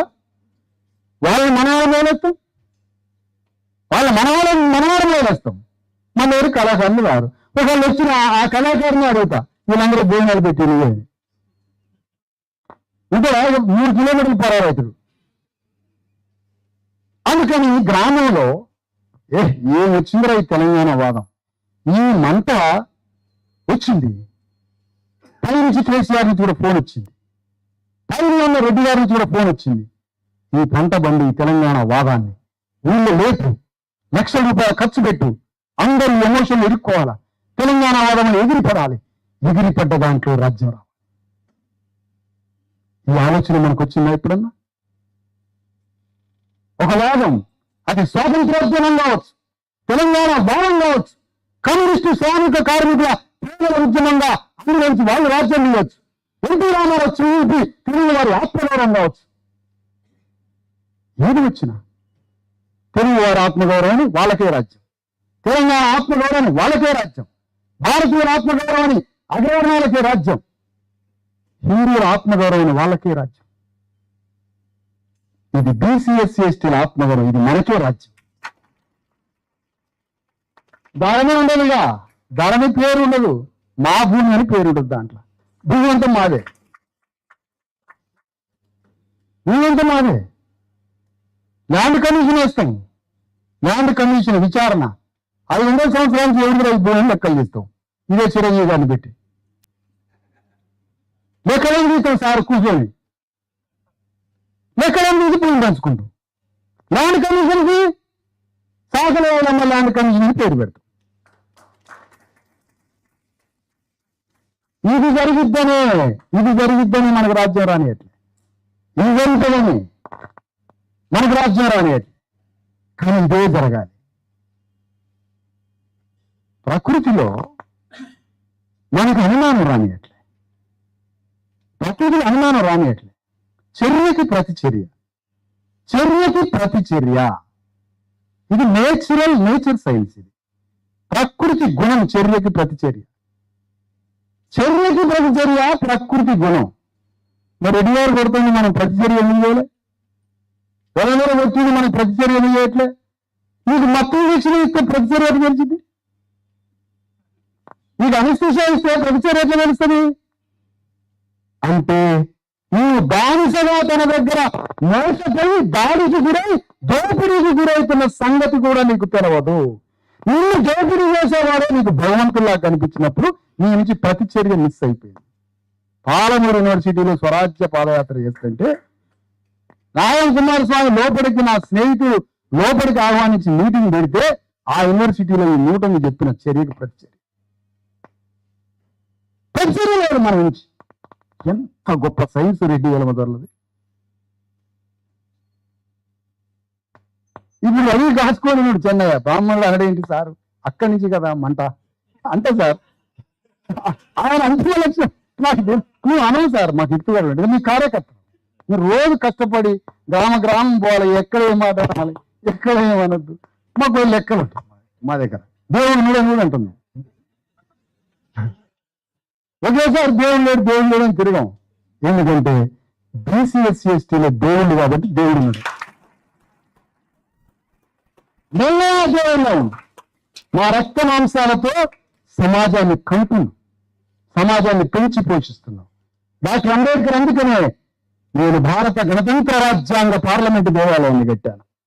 ఆ దేవాలయంలో దేవుని ప్రతిష్ఠిద్దామనుకుంటే దెయ్యం వచ్చి కూర్చుంది అన్నాడు. ఏ దేవుణ్ణి అన్నాడు కూర్చోబెట్టడం? బీసీ ఎస్సీ ఎస్టీ దేవుళ్ళని చట్టసభలో కూర్చోబెడతాడంట అంబేద్కర్. కూర్చోబెడాలనుకునే సరికి అగ్రవర్ణ దేవాలు వచ్చి కూర్చుని అన్నాడు. ఇది అర్థం కాకపో ఇప్పుడు ఏం చేయాలి? అభిముఖ రాజకీయం. ఏం అభిముఖం? కేసీఆర్ రాజ్యానికి రేవంత్ రెడ్డి అనే రెడ్డి సాంస్కృతిక పునర్జీవ నిర్మాత. రేవంత్ రెడ్డి ముఖ్యమంత్రి కన్నా ముందు రెడ్డి ప్రచారక్. మరి కోదండరాం రెడ్డి రెడ్డి ధర్మ ప్రచారక్. ఆయన వీళ్ళిద్దరు లక్ష్యం ఏంటి? ఒక పొలిటికల్ సైన్స్ ప్రొఫెసర్ 300 కోట్ల మందికి రాజ్యం రావాలి అని చెప్పిన వాడు 300 కోట్ల మందికి రాజకీయ ప్రాతినిధ్యం ఎందుకు మాట్లాడలేదు? ఒక పొలిటికల్ సైన్స్. మీకు అన్ని దేశాల ఉద్యమం తెలుసు కదా. అమెరికాలో ఏం జరిగింది, జర్మనీలో ఏం జరిగింది, ఫ్రాన్స్లో ఏం జరిగింది, చైనాలో ఏం జరిగింది. ఒక రాజ్యాన్ని చూసి ఒక రాజ్యానికి వచ్చే ప్రజలు తమ రాజకీయ ప్రాతినిధ్యం అడగకుండా రాజ్యం తెచ్చుకుంటారా? ఒక కుటుంబం ఇంకో కుటుంబంతో భూమి తగాదా అయింది. ఆ భూమిలో మీ వాటా ఎంత మాట్లాడకుండానే ఒక కులం ఇంకో కులం మీదకి పోతుందా? అందులో మీ వాటా కావాలిగా. మరి రేవంత్ రెడ్డి ఇక్కడ రెడ్డి రాజకీయం బయలుదేరి ఆయన ఏ విధంగా అభిముఖంగా వెలమ రాజ్యానికి అభిముఖంగా తయారైందో, తమ రెడ్డి రాజ్యం ఎక్కడి నుంచి వస్తుందో అదంతా మేల్కొలిపింది. రెడ్లు ఎన్టీ రామారావు చంద్రబాబు నాయుడు దెబ్బకి రెడ్లు మొత్తం బానిసలైపోయారు కమ్మరాజ్యం కింద. కేసీఆర్ దెబ్బకి తెలంగాణలో రెడ్ల కోరలు పోయి రెడ్డి రాజ్యం కింద బానిసలైపోయారు, వెలమ రాజ్యం కింద. సారీ, కేసీఆర్ దెబ్బకి రెడ్లు మొత్తం సురేష్ రెడ్డి కూడా పోయి వెలమ రాజ్యం కింద బానిస. అంత పెద్ద భూస్వామి. అట్లా ఒక్కొక్క రెడ్డిని కోరండి తీసుకొచ్చిన కాదు బానిసల పడుతాడు. ఈ రెడ్ల గొడ్లతో ఒడ్లు పండిస్తా అని చెప్పినాడు. ఒక్కొక్క రెడ్డిని తీసుకొచ్చి ఆడబడేశారు. ఇది మొత్తం చూస్తున్నాడు రేవంత్ రెడ్డి. అమ్మా, నా రెడ్డి జాతిని బానిసలుగా మార్చిండ్రు. ఏడ్చినాడు పాపం. ఎప్పుడు నవ్వుతా ఉంటాడు. శవం కాలంలో ఈ మధ్య ఎక్కడ చనిపోయిన కాడ అక్కడ ఉన్నాడు పాపం. అది యాక్చువల్గా నవ్వద్దు. ఇప్పుడు వెంకటేష్ సినిమా యాక్టర్ వాడు ఎప్పుడు నవ్వుతూనే ఉంటాడు. వాడి ముఖంలో ఏ యాక్షన్ కనపడదు. వాడు ఫ్యామిలీ స్టార్, వాడు హీరో. ముక్కులు నాగార్జున హీరో. ముక్కు లేదు అతనికి. సినిమా ఇండస్ట్రీలో ముక్కు ఉందా? ఫస్ట్ ముక్కు లేదు నాగార్జున. అందుకే కుబేర సినిమాలో వాడిని ఎప్పుడు ఏ సినిమాలో ఇట్లా చూపించారు, ఫ్రంట్ చూపిస్తారు ముక్కు దొరకొద్దని. ఫస్ట్ టైం కుబేరాలో సైడ్ చూపించారు, ముక్కు లేదని తెలిసిపోయింది. అందుకే ఆ సినిమా సర్వనాశనం అయింది పాపం. ఇక మా ఇలాంటి కూర్చొని చెప్పాలి ప్రసాద్ టీచర్కి. హ్యాపీ ఫీల్ అయితే మీవాడే, మీ చుట్టమే. అయితే ఇక్కడ విషయం ఏంటంటే, ఈ రేవంత్ రెడ్డి తను అభిముఖంగా తయారు కావడానికి కేసీఆర్ దగ్గర ఉన్న బలైపోయి, కోరలు ఎగిరిపోయి, వీరత్వం ఎగిరిపోయి, వీర జీవితాన్ని మర్చిపోయి బానిసలుగా మారిన రెడ్లందరినీ పోయి చేయడం మొదలుపెట్టిండు. ఒక్కొక్క రెడ్డిని ఆర్గనైజ్ చేసిండు.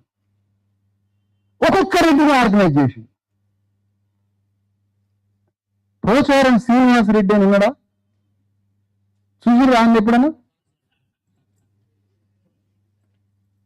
అతను తీసుకున్నాడు. అట్లా ప్రతి బానిసైన రెడ్డిని ఆర్గనైజ్ చేసి రెడ్లందరినీ పోగేసి కేసీఆర్ రాజ్యాన్ని రెడ్లతో సమాధించి ఎప్పుడు మరి వీళ్ళు బానిసలు?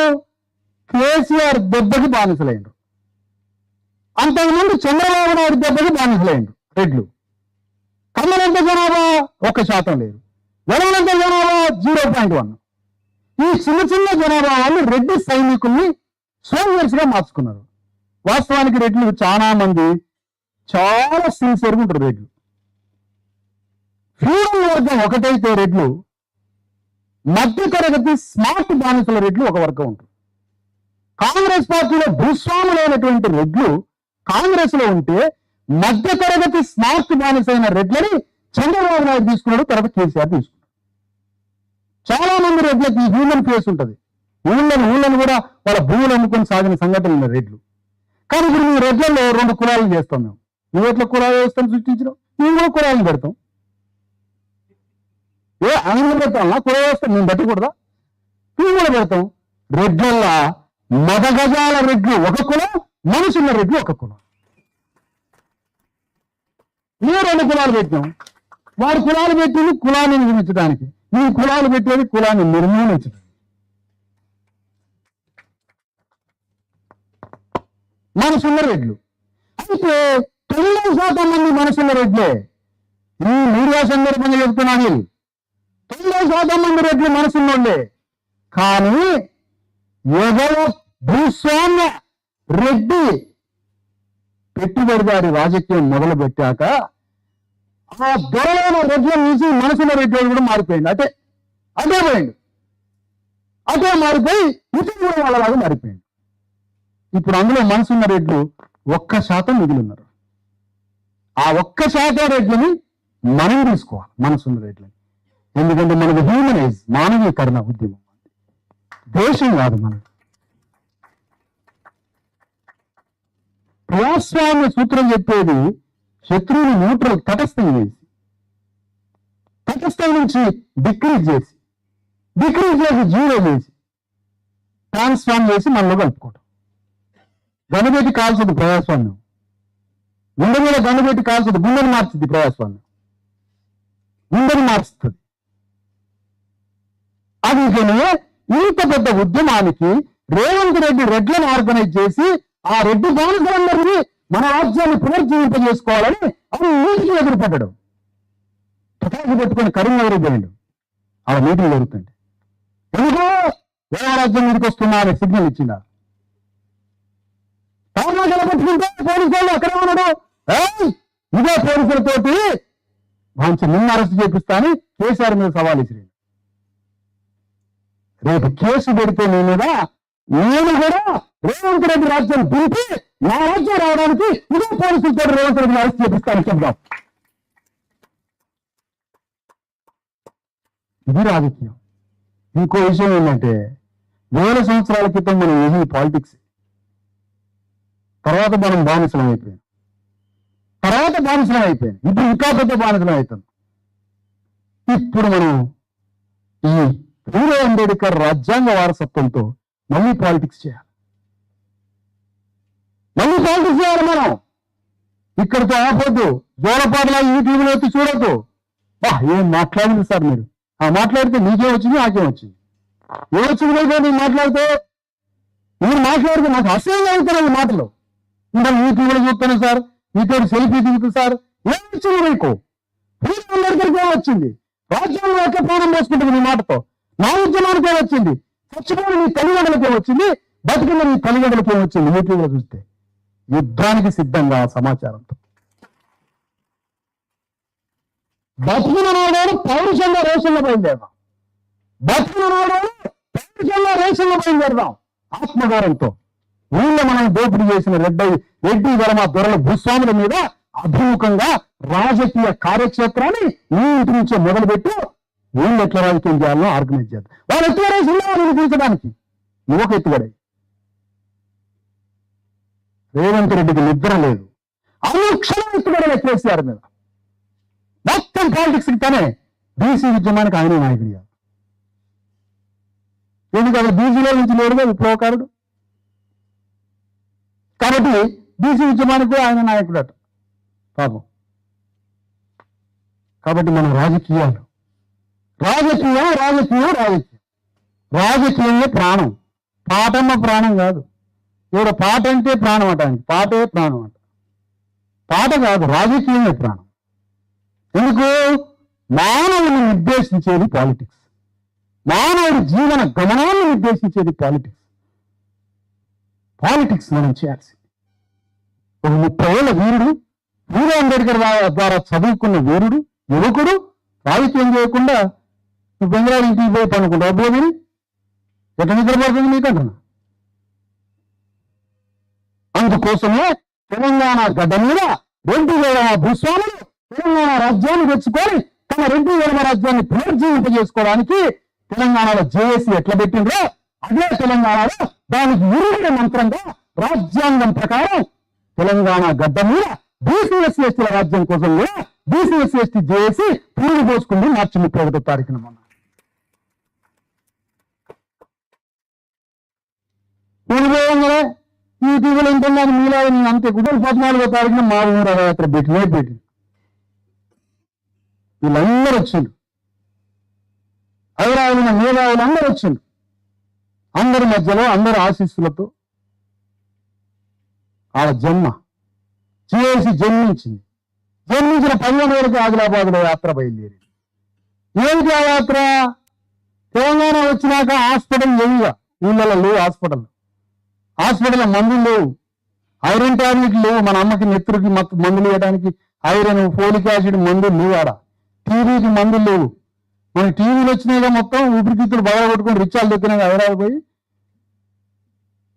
హైదరాబాద్లో రిచ్చాలు దొక్కేది ఎలంగొర్ల రెడ్డిగొర్ల, దుబాయ్ పోయి శవాలు వచ్చేది బీసీఎస్సీ దుబాయ్ని కట్టిందిగా నిజామాబాద్ వాళ్ళు రక్తం పోసి ఆడు దుబాయ్ని కట్టిందిగా. దుబాయ్ మనం కట్టే ఎలవరెడ్డి గారిలో దుబాయ్లో కాంట్రాక్టర్లు అయింది. మళ్ళీ ఆడ మనమే మళ్ళీ అక్కడ మనం ఇల్లు కట్టాలి. ఎట్లా ఇల్లు కట్టాలి, టైం చేయాలి, బాత్రూమ్కి ఇల్లు కట్టాలి. మెయిన్గా ఇల్లు కట్టడం కోసం ప్రకృతి ప్రసాదించిన కుటుంబ జీవితాన్ని కాల్చి బూడిద చేసి పెళ్ళైన 3 రోజులకే దుబాయ్ శవం వస్తాడు. ఎవరి వల్ల దుబాయ్ పోయినావు? ఎవరి వల్ల నువ్వు దుబాయ్ పోతున్నావు? భార్యా పిల్లల్ని కనతల్లిందల్ని వదిలిపెట్టి దిక్కులేని శవం వచ్చి నీ కనుగొడులకు అన్యాయం చేస్తున్నావు. ఇక్కడ నీ రాజ్యం నీకు భూమి ఇవ్వలేదు కాబట్టి, ఇక్కడ రాజ్యం నీకు ఉపాధి ఇవ్వలేదు కాబట్టి, ఇక్కడ రాజ్యం నీకు హాస్పిటల్ ఇవ్వలేదు కాబట్టి, ఇక్కడ రాజ్యం నీకు ఇల్లు కట్టలేదు కాబట్టి నువ్వు ఇల్లు కట్టుకున్నావని దుబాయ్ పోయి డబ్బులు తీసుకోవడానికి పోయి సర్వ వయసు చచ్చిపోయి వచ్చిన మంచి వయసు అంతా రక్తమంతా వయసులో ఉన్న రక్తం అంతా దుబాయ్ పోయి రక్తం దుబాయ్కి అర్పించి వచ్చినావు. పిప్పి వచ్చినావు. లాస్ట్కి వాడు పీల్చి పిప్పి వేసి వదిలేసిండు. ఏ రెడ్డి గారు అన్న వలయగారు పోయిందా? బొంబాయిని కట్టిన మనమే బొంబాయిని కట్టింది. మనమే కరీంనగర్ తీసివేసేస్తున్నారు. బొగ్గుబాయిలోకి గడ్డపార తీసి బొగ్గును తీసి అన్ని మనమే. నీకు ఇల్లు కట్టితే గవర్నమెంట్, నీకు 4 ఎకరాల భూమి పంటలు పండే భూమి ఇచ్చి నీకు ఇల్లు కట్టి నీకు ఉపాధి ఇస్తే నువ్వు ఎందుకు పోతావు దుబాయ్?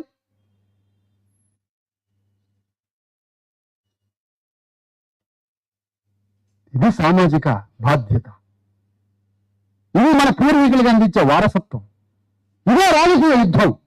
ఈ యుద్ధంతో ఫూలే అంబేద్కర్, సర్దార్ సర్వాయి పాపన్న గౌడ్, కాటమరాజు, పండగ సాయన్న, సమ్మక్క సారలక్కల వారసత్వం అంటే ఇదే. రాజ్యాంగం మనల్ని కోరింది ఇదే. రాజ్యాంగ ఆయుధాలను చేతికిచ్చే, అశోక రాజ్యాంగం మన ఫిలాసఫీ ఇచ్చే, వీళ్ళు ఇచ్చే. నువ్వు పని చేసిందిగా ఉద్యమం. 3 పనులు చేసి ఏం చేస్తాను? మరి నువ్వు ఏం పని చేస్తాను? రాజకీయం చేయకుండా వాళ్ళ రాజకీయాల గురించి 24 గంటలు మాట్లాడుతాను. వాళ్ళ రాజకీయాల గురించి నేను మాట్లాడుతాను. మరి వాళ్ళని బంద పెట్టడానికి రాను. అదే రాజకీయాల నుంచి కౌంటర్ రా. అందుకనే ఈ రాజకీయం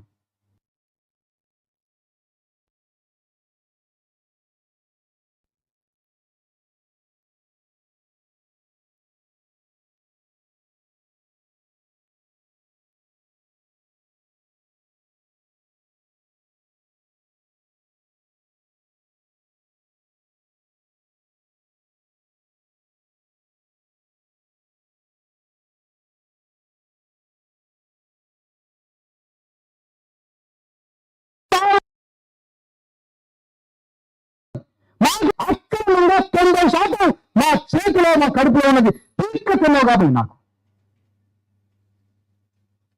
నువ్వు మా అందరికీ సమానంగా పంచి మా అన్నలాగా తమ్ముళ్ళగా ఉంటే నీతో మాకు వైరం, నువ్వు మాకు దుష్మని ఎందుకైతే? మాకు రావాల్సిన రాజ్యం, మా అన్నగారుల కులాల అసెంబ్లీలో పోవాల్సిన 60 స్థానాన్ని నువ్వు తీసుకోవడానికి రాజ్యాంగం చెప్పిందని మన లక్షల కోట్ల కాంట్రాక్ట్ సిటీలో కాంట్రాక్ట్స్ అని మొత్తం ఇస్తున్నావు. ఎవరికి ఇచ్చినావు? కులవాళ్ళతోటి ఓ బీసీ కాంట్రాక్ట్కి ఇచ్చినావు.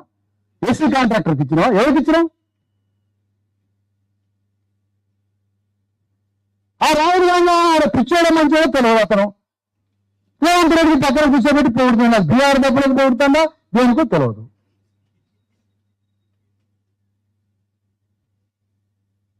ఇవన్నీ అర్థం చేసుకొని మన రాజకీయం చేయడానికి, మన BCSC/ST రాజకీయం చేయడానికి BCSC/ST జేఏసీ పుట్టింది. ఈ BCSC/ST జేఏసీ 10,000 గ్రామాల్లో రాజుని పుట్టిస్తుంది. మన వర్గాల నుంచి రాజుని పుట్టిస్తుంది. రాజుని పుట్టేయడమే కాదు, 100 సంవత్సరాల క్రితం చనిపోయిన దొంగల నుంచి, శ్మశానం నుంచి మన తాతల, అమ్మమ్మల, నానమ్మల చేతులను కూడా పుట్టిస్తుంది పైకి. వాళ్ళకు నివాళి ఇవ్వడానికి, వాళ్ళ ఆలోచనని, వాళ్ళ బతుకుని ఒక్కసారి వాళ్ళ ఆత్మలకు ఆనందం కలిగేయడానికి మన రాజ్యానికి రా. ఇదే మన బాధ్యత, మన ధర్మం, ఇదే మన స్వధర్మం. రాజకీయాలు స్వశక్తి రాజకీయాలు చేద్దాం. దీనికోసమే BCSC/ST తెలంగాణ గడ్డ మీద జేఏసీ నిర్మాణం అయింది. ఇది గ్రామ గ్రామం విస్తరించి ప్రతి గ్రామంలో అభిముఖ రాజకీయాలు చేద్దాం. ఈ ప్రజాస్వామ్య రాజకీయాలు మాటల్లో పౌరుషంగా మాట్లాడినా మేమేమి గల్లబెట్టేటోళ్ళం కాదు, కొట్టేటోళ్ళం కాదు. మేము అందరం కొట్టేటోళ్ళు అయితే మీరు మిగులుతారు రాజులు? మీరు మిగులుతారా అంటన్నా? మేము అందరం నిర్ణయించుకుంటే మీరు మిగులుతారా? ఏనాడో ఇంత దోపిడి చేసిన కానీ ఒకరిని గల్లబెట్టి కొట్టి సంకినాం ఎక్కడైనా మాకు ఆ చరిత్ర ఉందా? ఊరిని సాధినం, నువ్వు కొట్టినా తిట్టినా ఊరిని సాధినం. మేము సాధిన ఊరిని బతికించినాం మేము. అందుకనే నేనేమంటున్నారంటే తెలంగాణ గడ్డ మీద 40,000 చెరువులు నిర్మాణం చేసిన ఈ చేతులు 40,000 చెరువుల కింద 4 కుంటల భూమి లేకపోయాయి. పద్మశాలకి మానమాలిగానికి భూమి లేకపోయాయి. చెరువు దేవులేడికి భూమి లేకపోయాయి. బావి దేవులేడికి మంచినీళ్ళు ముట్టుకోలేకపోయి. పంటలు పండించడానికి భూమి తిండి లేకపోయాయి. పంటలు పండించి చెరువులు పోయి, బావులు పోయి రక్తం లేకపోయిపోయాయి టీవీలు వచ్చి. దీన్ని మొత్తం పరిష్కరించాల్సిందే. అందుకనే నేను పెట్టుకునేది పెద్ద పంచాయతీ, చిన్న పంచాయతీ అది అతి పెద్ద పంచాయతీ ప్రపంచంలోనే. ఈ పంచాయతీ తేల్చాల్సిందే. ఈ పంచాయతీలో నేరస్తులు పట్టుకోవాల్సిందే, దోషులు పట్టుకోవాల్సిందే. దోషులు నది బజార్లో ప్రజాస్వామ్య గొడ్డలతో నరకాల్సిందే, ఓటు గొడ్డలతో.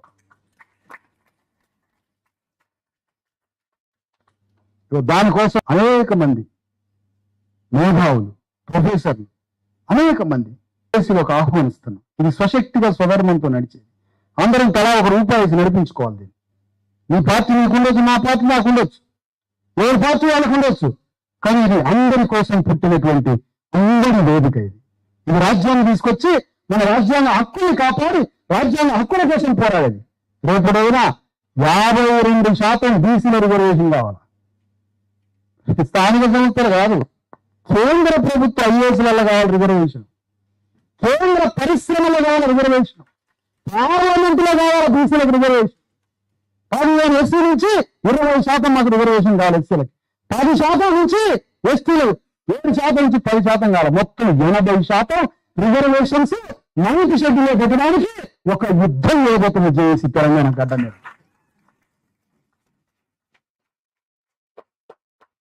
చూడండి పోరాటం, భావజాల వ్యాప్తితో అందరినీ పోగు చేసి యుద్ధాన్ని మొదలు పెడదాం. ఇది యుద్ధం. తద్వారా భావజాలాన్ని, సమాజంలో హక్కుల కోసం జరిగే వాటాన్ని, అంతిమంగా రాజకీయ సింహాసనాన్ని పట్టుకోవడానికి. నేను బీజేపీ సార్ అన్నది ఒక పెద్ద మనిషిగా ఉన్నాడా, వెళ్ళిండా? నువ్వు బీజేపీ అయితే నేను తల్లిలాగా నువ్వు బీజేపీ తిరిగినా నీ శరీరాన్ని ప్రేమిస్తా.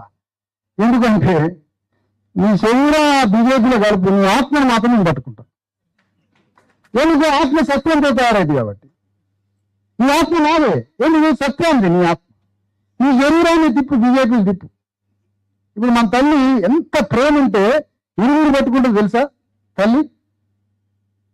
తల్లిని పెట్టినా కొడుకు, చివరికి తల్లిలో పెట్టినా 7 సోప చేసి ఇట్లా అయినవరా, నువ్వు నాన్నకి ఎందుకు వస్తున్నారా, ఏమైందిరా నీకని కొడుకంటే కొడుకు మీద ఏడ్చింది. అంటే ఇతన్ని ఆపరేట్ చేసేది ఎవడు? అక్కడ ఇదే తల్లి ఆలోచన. ఇతను ఆపరేట్ చేసేది ఎవరు?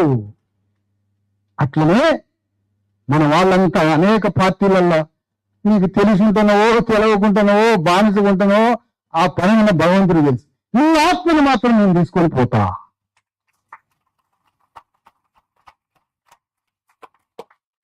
అందుకని బీజేపీలోనే వచ్చి సంపాదించుకో మాకు చీకట్లో వచ్చి సంపాదించు అని నేను అట్లుంటున్నా వాడు దండం పెడితే మరి ఏదో ఒకటి వస్తుంది నీ మంచిగా అనే కాడికి తీసుకురావాలి. చాలా జాగ్రత్త. చీకట్ల సందాయాల గుడ్డ సాటుకు పోయి ఓటేయాలి అట్నే మనకి.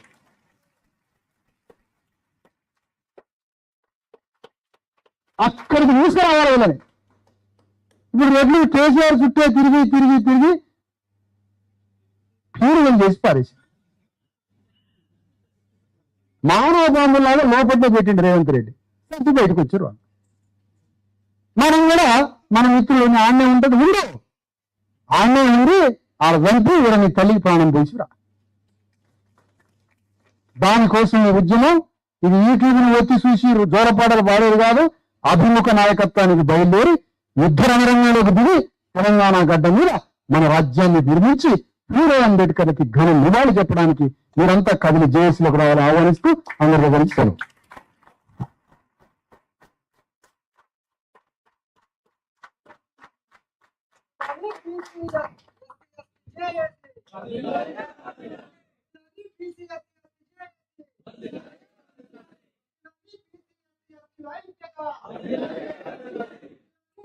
ఈ తెలంగాణ గడ్డ మీద తల్లి లాంటి రాజకీయ గర్భం నుంచి పుట్టి పక్కదారిపోయిన మన బిడ్డలందరినీ అదే తల్లి ఒడిలోకి చేర్చడానికి ఈ నిజామాబాద్ బీసీఏసీ జేఏసీ ఆవిర్భావ సభకు విచ్చేసిన డాక్టర్ విశారదన్ మహారాజ్ గారికి ఈ గడ్డపై నుంచి ప్రత్యేకమైన ధన్యవాదాలు తెలియజేయాలనుకుంటున్నాను. ఆధిపత్య అభిముఖంగా ఎట్లా రాజకీయాలు చేయాలో నేర్పి ఈ నిజమైన సత్యాన్ని గ్రహించి నిజామాబాద్ నుంచే మొదలు పెడతారని తెలియజేస్తూ ఇప్పుడు ముఖ్యమైన సమాచారం.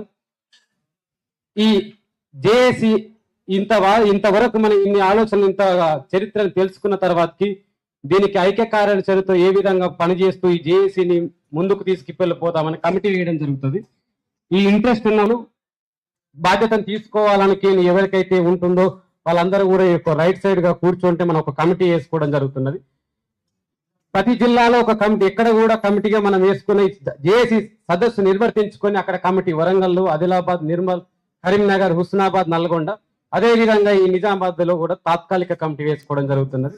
దాన్ని కొద్ది రోజుల వరకు మనం పని రూపకంగా తీసుకొని దాన్ని తాత్కాలిక కమిటీ కన్వీనర్ గా కమిటీ కూడా వేసుకోవడం జరుగుతున్నది. ఇంట్రెస్ట్ గా ఉన్న వాళ్ళు ఎవరైతే బాధ్యత తీసుకోవాలనుకున్న వాళ్ళు ఇక రైట్ సైడ్ మనం కొద్దిసేపు కూర్చొని చర్చించుకొని దాని కమిటీ వేసుకోవడం జరుగుతున్నది. అందరూ చాలా టైం